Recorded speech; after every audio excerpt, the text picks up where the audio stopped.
The barricade has held for 5 days now. Michael stands at attention the way only a 7-year-old man can stand. Wooden sword in one hand, sheet of paper in the other, reading aloud, slowly, with expression, sounding out the long words, syllable by syllable, exactly the way I taught him 6 months ago. Article 3. The right to desert is a fundamental human right and cannot be restricted by parents. I sat in my deck chair, Bakunin on my lap, tea in my hands, cold by now. Behind the barricade built from my daughter's designer dining chairs, Sophie was busy. 5 years old, perfectly serious, wearing a saucepan as a helmet, along with 2 neighborhood children who had come over by invitation and stayed because things were more interesting here. Michael looked up from his paper.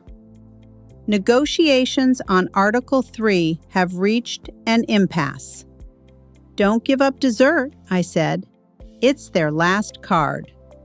He nodded and walked back to the barricade.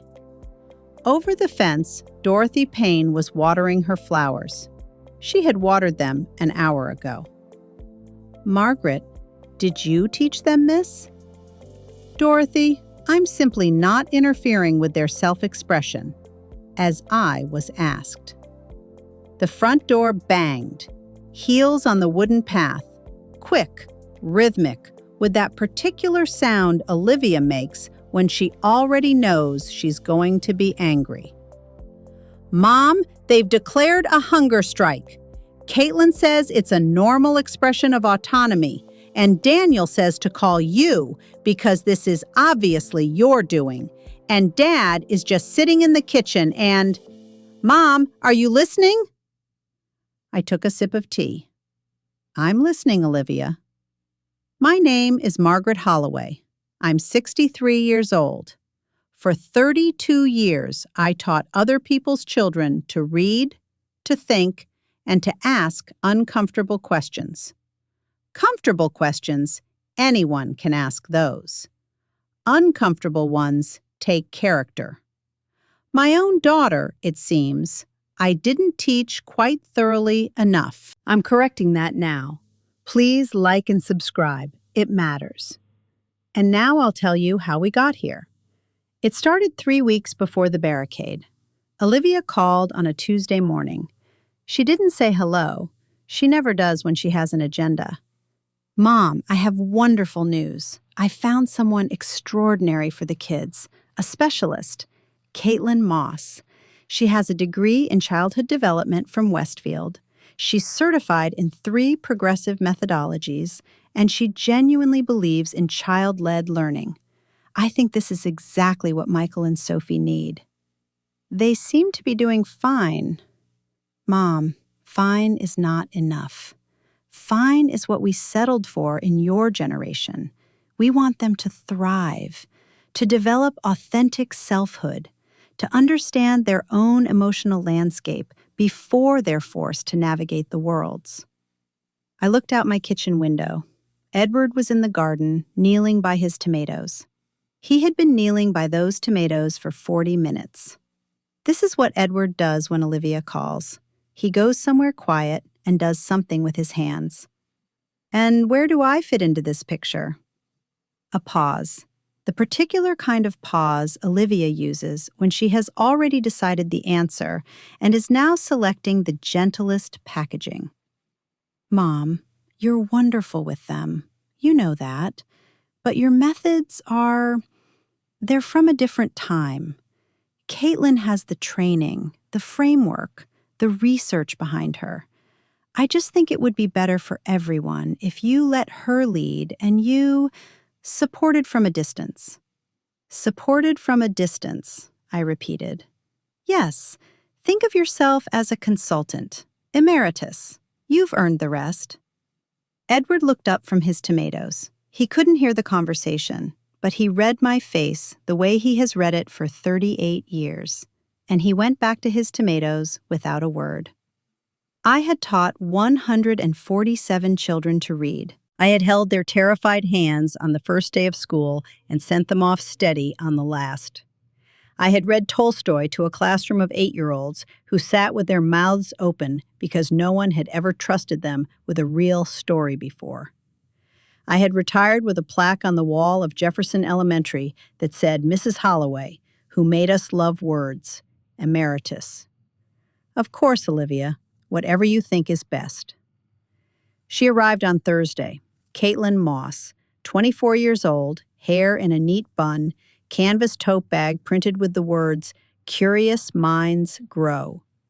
She shook my hand with both of hers. Mrs. Holloway, I want you to know I deeply respect experiential wisdom. Your years with children are invaluable. I hope we can learn from each other. That's very kind. Michael came running in from the yard. He threw himself at me the way he always does. Arms first, full speed, no warning. Grandma, come see. I made a fort out of the good sofa cushions. He froze when he saw Caitlin. Looked at me. Who's that? This is Caitlin. She's going to spend time with you and Sophie. Instead of you? Caitlin crouched down to his level. Textbook move. I recognized it from 3 different pedagogical frameworks. Not instead of anyone, Michael. I'm just here to play and learn together. Michael looked at me over her shoulder. I gave him nothing. He picked up a building block from the floor, one of a set I had given him for his birthday, and held it out to Caitlin. She took it, smiled, reached into her bag and produced a small bottle of sanitizing spray, misted the block, handed it back. We always want clean hands and clean toys.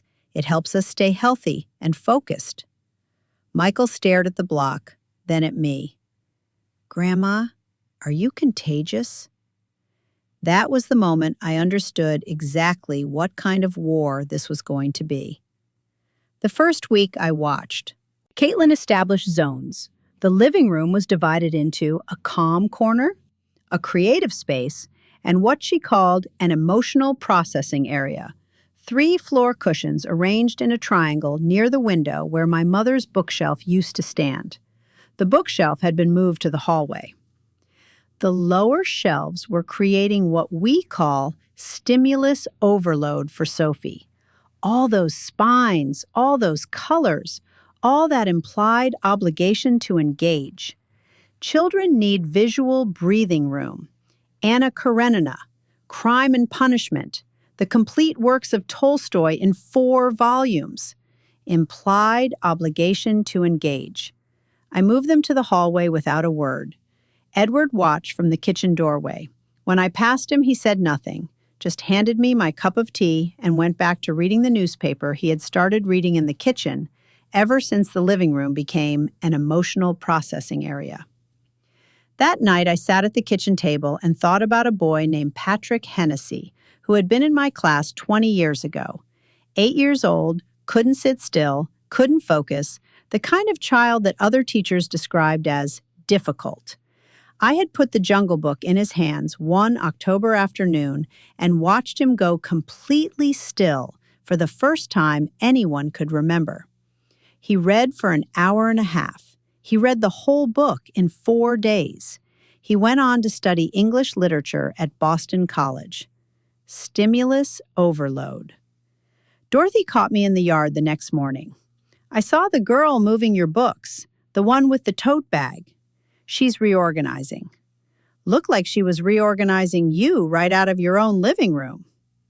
Dorothy, I'm watering my flowers. I don't see anything. She saw everything. Dorothy Payne has lived next door for 22 years, and she has missed nothing. Not Edward's bad back, not Olivia's wedding, not the exact afternoon 6 years ago when Olivia stopped calling me Mom in that particular warm way she used to, and started calling me Mom in the particular careful way she does now. The second week, the language changed. Olivia stopped by on Wednesday evening. The children were at the table with Caitlin, doing what Caitlin called a collaborative sensory exploration. which was, as far as I could tell, playing with wet sand in a tray. I was in the kitchen doorway. "Mom, can I give you a little feedback?" "Of course." "When you said no to Sophie this morning about the cookies before dinner, you said no. Just no. And Caitlin has been working really hard to replace prohibition language with redirective language. Instead of no, we say, that's not our choice right now. It keeps the door open. It validates her autonomy while still providing structure." I looked at Sophie in the other room. She was pressing her palm into the wet sand with the deep satisfaction of someone doing exactly what they want. "I'll keep that in mind." "Thank you. I know it's an adjustment." The next morning, Sophie reached for the cookie jar at 8 a.m. I said, very carefully, "That's not our choice right now, sweetheart." Sophie stopped, looked at me with her head tilted.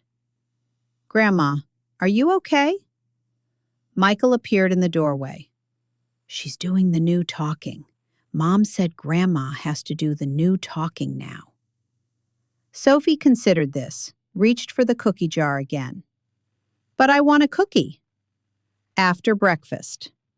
"'S okay." She ate her breakfast, she got her cookie. Michael watched me the entire time with an expression I recognized. I had seen it on 32 years' worth of children's faces. It meant, I see you. I know who you really are. This other version doesn't fool me. I gave him nothing back, but I did slide him an extra cookie. He didn't say a word, just ate it. The birthday party happened on a Saturday. The Garfield family, 2 streets over, their daughter Emma turned 6. Half the neighborhood was there. Olivia arrived with Caitlin, the children, Daniel and me, in that order of apparent importance. Mrs. Garfield met us at the gate. "Olivia, and this must be your wonderful nanny I've been hearing about." "This is Caitlin. She's been absolutely transformative. The children's emotional vocabulary has expanded so much in just 2 weeks." Mrs. Garfield turned to me. "And you're Olivia's mother?" "Margaret, yes. I've been thinking about bringing someone in for our Tommy. He has so much energy, we're not sure how to channel it productively." I went to find the lemonade. Dorothy materialized at my elbow 3 minutes later. She had not been invited to this party. Dorothy Payne goes where she feels she is needed. I saw that. Saw what? She introduced the nanny before you, her own mother. "I'm emeritus." "You're what?" "A consultant. It means I've earned the rest." Dorothy looked at me for a long moment. "Margaret, what are you doing?" "Drinking lemonade." She didn't push it. She knows me well enough to know when I am watching and when I am simply waiting. Those are 2 different things, and they look similar from the outside. Across the yard, Caitlin was organizing a game. She was good with the children. I watched her, and I saw that plainly. She was patient, attentive, genuinely delighted by them.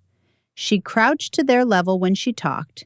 She listened when they spoke. What she did not know, what she could not know yet, was what I had learned in 32 years, that a child will show you exactly who they are the moment they think no one important is watching. And the person they decide is important is almost never the person with the credentials. Michael glanced over at me from across the lawn. Quick, like checking that I was still there. I was still there. He went back to the game. I found Caitlin in the kitchen on a Thursday evening. She was standing at the counter with a printed document in both hands. Not reading it, just holding it, the way you hold something when you've already read it 3 times and it hasn't gotten better. I came in for tea. I filled the kettle. I took 2 cups from the cabinet. I set one in front of her without a word. She looked at it, then at me. You don't have to do that. I made two. Seemed wasteful not to use both. She sat down. I sat across from her. We were quiet for a moment in the way that kitchens allow when everyone in the other room is occupied. She asked me to rewrite my weekly report. This is the third version. I looked at the document without touching it. Dense text, Olivia's notes in the margins in red pen, precise, numerous, unsparing. What does she want changed? She says my language is too clinical. Then she says it's not clinical enough. She wants me to quantify emotional progress. She said, and I'm quoting, I need to see metrics for feelings. She wants metrics for feelings. The kettle boiled. I poured. I didn't go into this field for metrics. No, I imagine not. Caitlin wrapped her hands around the cup.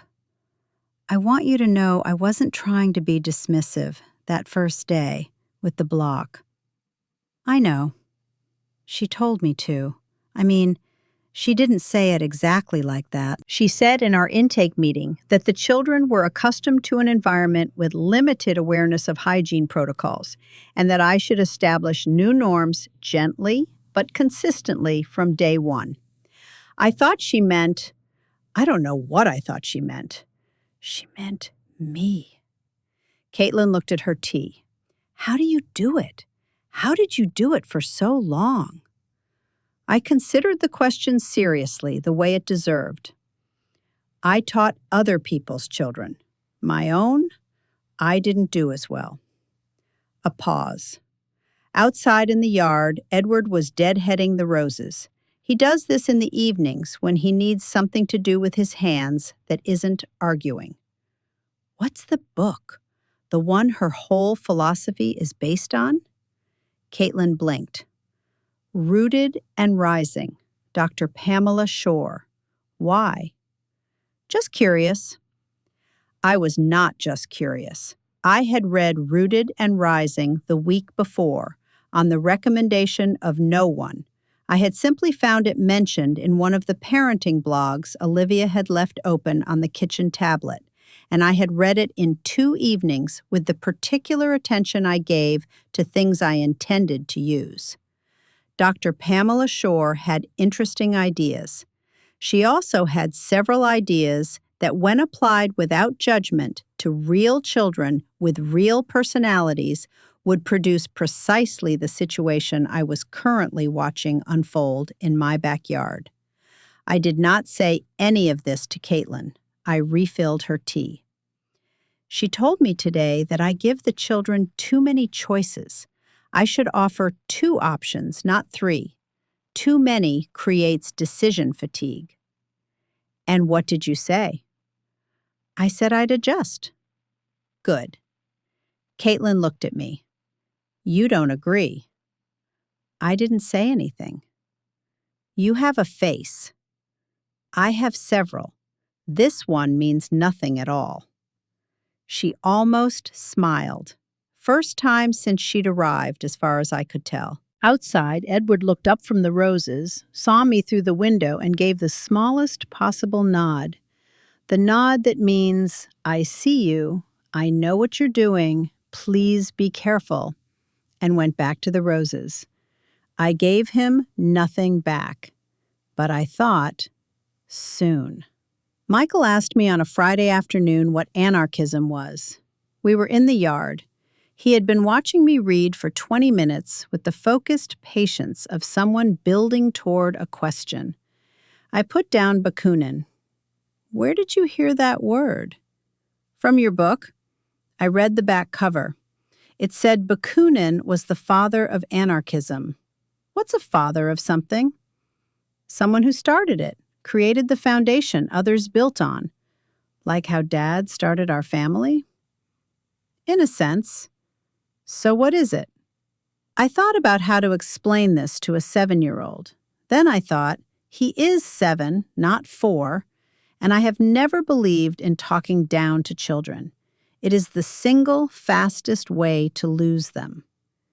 It's an idea about power, about who should have it. Anarchists believe that no one should have power over anyone else, that people work best when they govern themselves through agreement, not through force. Michael processed this. Like, nobody's the boss? Everyone is responsible for themselves, and decisions that affect everyone are made together. He was quiet for a long moment. I could see him turning it over. But someone has to be in charge, otherwise it's just chaos. That's exactly what people who are in charge always say. He stared at me. Then he started to laugh, the real laugh, the sudden one that comes before he's decided whether something is funny. Dorothy appeared at the fence. "What are you two doing?"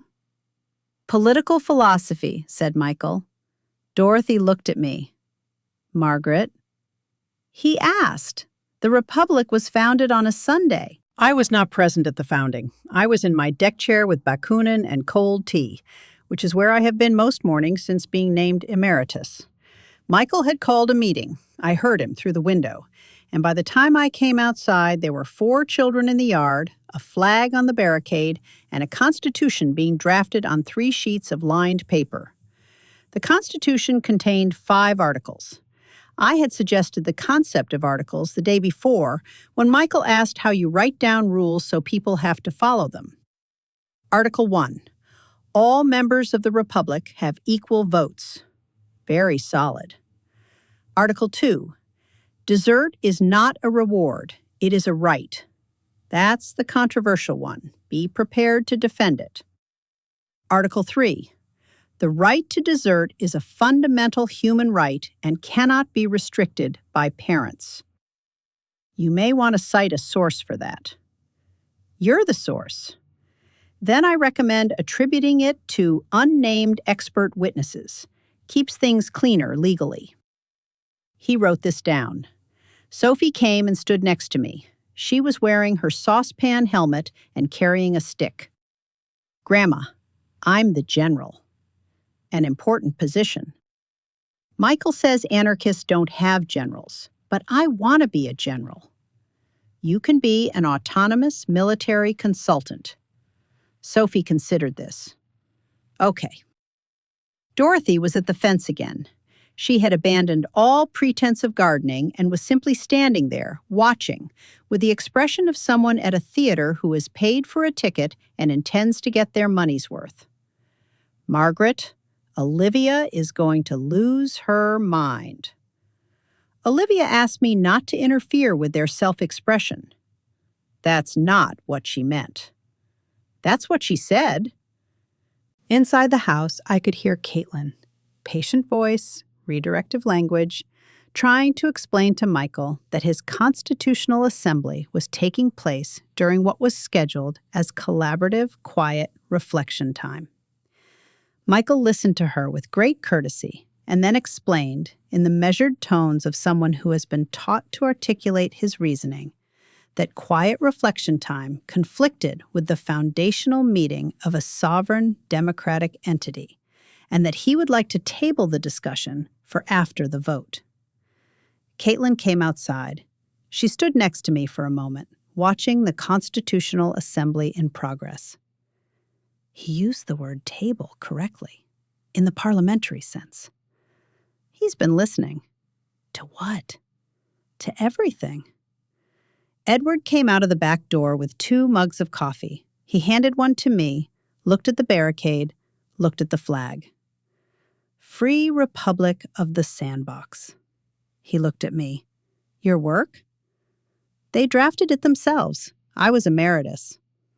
He sat down in the other deck chair, read the 2nd article of the Constitution, which Michael had left on the garden table. Interesting. He handed it back to me. We sat in the morning sun and drank our coffee and watched the Free Republic hold its first democratic vote, which passed 4-0, with Sophie casting her ballot by driving her stick into the ground. It was, I thought, the best morning I'd had in 3 weeks. The hunger strike began on day 4 of the Republic. It was not planned. These things rarely are. Caitlin had made dinner, organic quinoa with roasted vegetables and a chickpea puree that she described, without irony, as a flavor journey. Michael looked at it for a long time. What is it? It's a quinoa bowl with so many wonderful nutrients. Is there soup? Not tonight. But this has everything your body needs to. The Republic, said Michael, with great dignity, formally requests soup. Sophie banged her spoon on the table. Soup. Caitlin looked at me. I was sitting at the far end of the table, which is where I sit now, far enough to be decorative, close enough to watch. I looked back at Caitlin with an expression that meant nothing at all. Guys, let's try 3 bites before we make any decisions. The Republic does not negotiate under duress, said Michael. Duress, said Sophie, who did not know what it meant, but recognized the tone. Neither of them touched the food. Caitlin stood in the kitchen doorway afterward, looking at 2 untouched quinoa bowls. I made it from scratch. I know, I said. The chickpea puree took 40 minutes. I know. She's going to say this is my fault. I did not answer that, because she was right, and telling her she was right would not help either of us. Olivia came home at 7.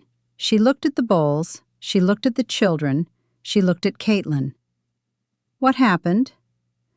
They declined dinner. I tried redirective, "Where is my mother?" I was in the doorway. Mom, what did you do? I sat at the table, as asked.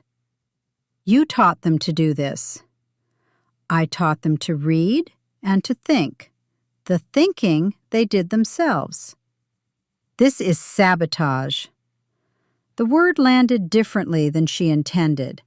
I saw Daniel in the corner of the kitchen where he had been very quietly not existing for the past 10 minutes, look up. He had been leaning against the counter in that way he leans when he is trying not to take up space. Now he straightened. Olivia, they're hungry. Daniel, they're hungry and I can make them something. That's not the point. The point is the behavior.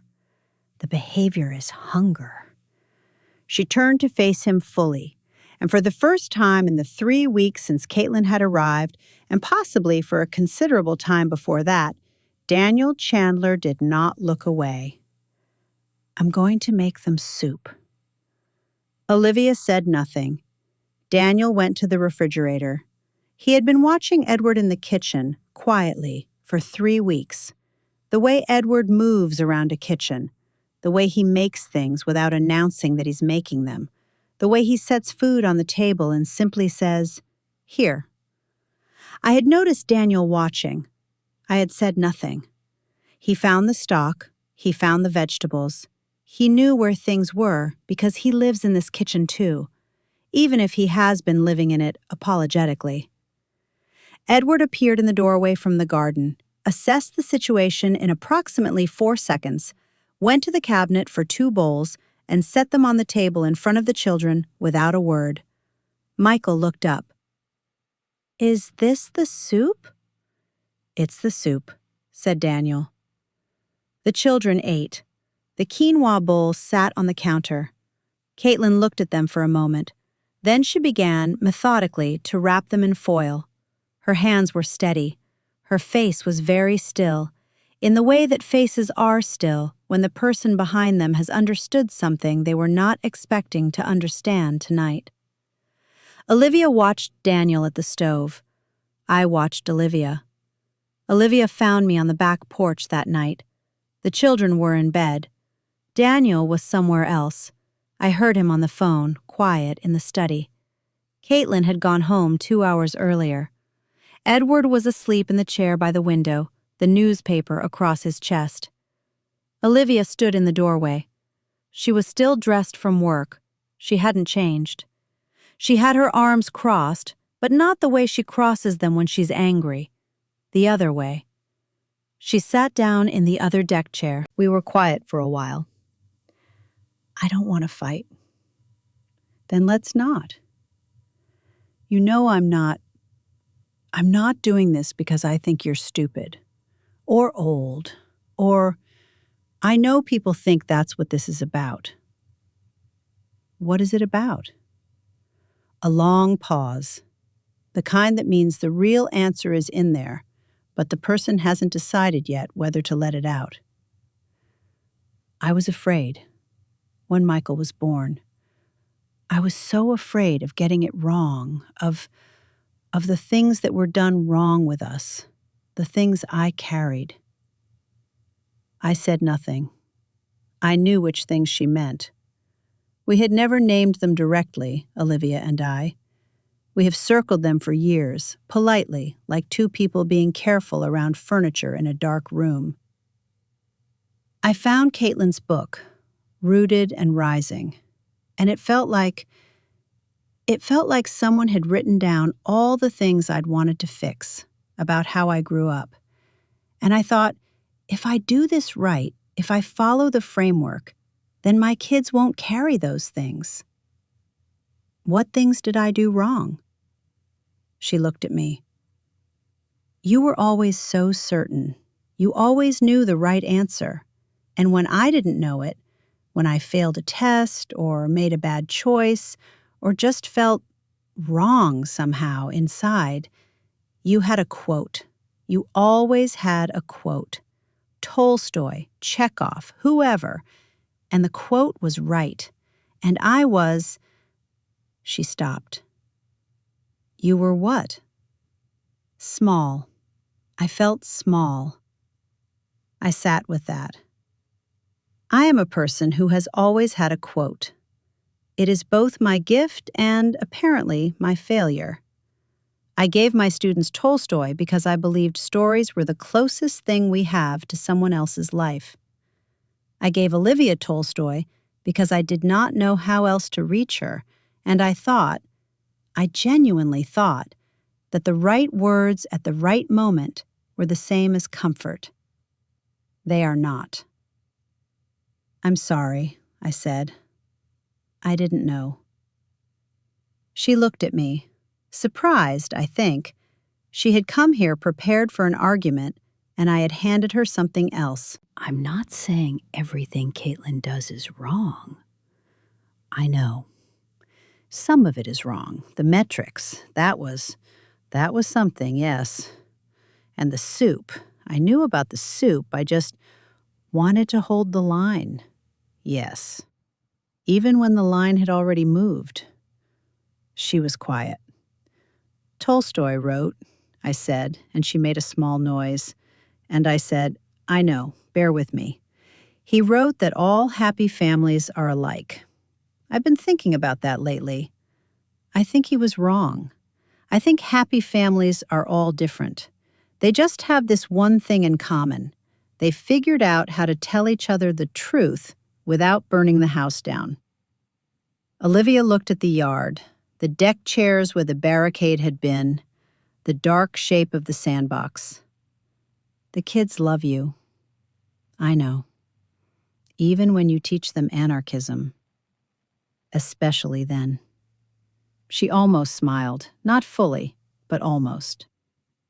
From inside the house came the sound of Edward's newspaper sliding to the floor as he shifted in his sleep, and neither of us moved to pick it up. Caitlin came the next morning with her canvas tote and a particular expression. She asked Olivia if they could speak privately. Olivia said of course. They went into the kitchen. I took the children into the yard. I don't know exactly what Caitlin said. I know that the conversation lasted 11 minutes. I was watching the clock on the garden wall. And that when Olivia came outside, she looked like someone who had been told something obvious that they had nonetheless not seen coming. Caitlin came out a few minutes later. She had the tote over her shoulder and her third version of the report in her hand, folded in half. She stopped next to me. I found a family in Maplewood, 2 kids, 4 and 6. The mother she seems like someone who has some fear in her too, but she doesn't have a methodology for it yet. Maybe that's better. Maybe it is. I learned things here. So did I. She looked at Michael, who was engaged in what appeared to be a formal ceremony of decommissioning the barricade, each chair being carried back to its position with the gravity of a state funeral. He's remarkable. He is. You know what he said to me yesterday? He said, "Caitlin, I think you're on the wrong side, but you're a good person, and sometimes good people are wrong." Then he said he read that somewhere. He did. 7 years old. She turned to go, stopped. "Thank you for the tea." There's always tea. She walked down the path. Dorothy was at the fence. Caitlin lifted a hand as she passed. Dorothy waited until the gate closed. "Well, that's that. That's that. What happens now?" I looked at the house. Through the kitchen window, I could see Olivia at the counter, not on her phone, not reviewing a report, just standing there, hands around a mug, looking at nothing in particular. The posture of someone who is thinking. Daniel came out the back door with coffee, handed a mug to me. "She's okay." "I know."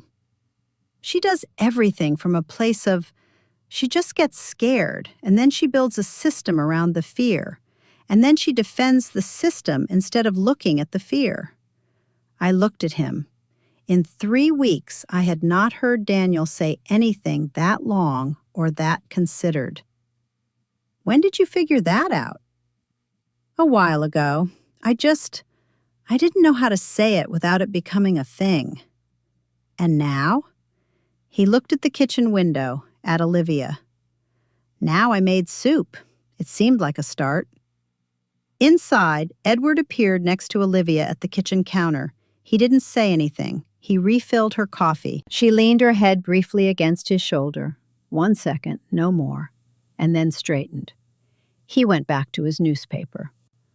The barricade was fully dismantled by noon. Michael came and found me in the yard. "The Republic has been formally suspended pending diplomatic negotiations." A responsible decision. "We're keeping the Constitution for when we need it." That's what constitutions are for. He sat down on the grass next to my deck chair. He does this when he wants to say something and is working out how. "Grandma, are you still emeritus?" "I think that position may be under review." "Good, because I have more questions about the book." "The Bakunin?" "No, the Tolstoy, the big one. You said Anna was a real person who made real mistakes, and that was why she was interesting. I want to start it." "You're 7. You said you never talked down to children." I had said that, last week. I had not known he was listening. "We'll start with an hour a day, and we stop when it stops making sense and we talk about why." "Okay." He got up and went back to Sophie, who was conducting what appeared to be an independent archaeological dig in the sandbox. Dorothy at the fence. "Margaret, are you happy with how this ended?" I thought about Olivia in the kitchen, standing still for once, thinking. About Daniel saying it seemed like a start. About Edward's newspaper on the floor, neither of us moving to pick it up, and neither of us needing to. About Michael, who has his mother's certainty and my stubbornness, and apparently enough Bakunin at 7 to be genuinely dangerous. Happy families are all different, Dorothy. What does that mean?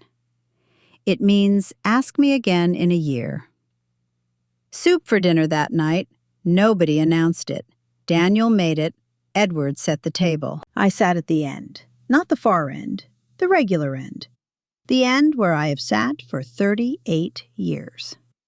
Olivia sat down across from me. She didn't say anything. I didn't say anything. We ate soup. It was, I thought, a perfectly adequate start.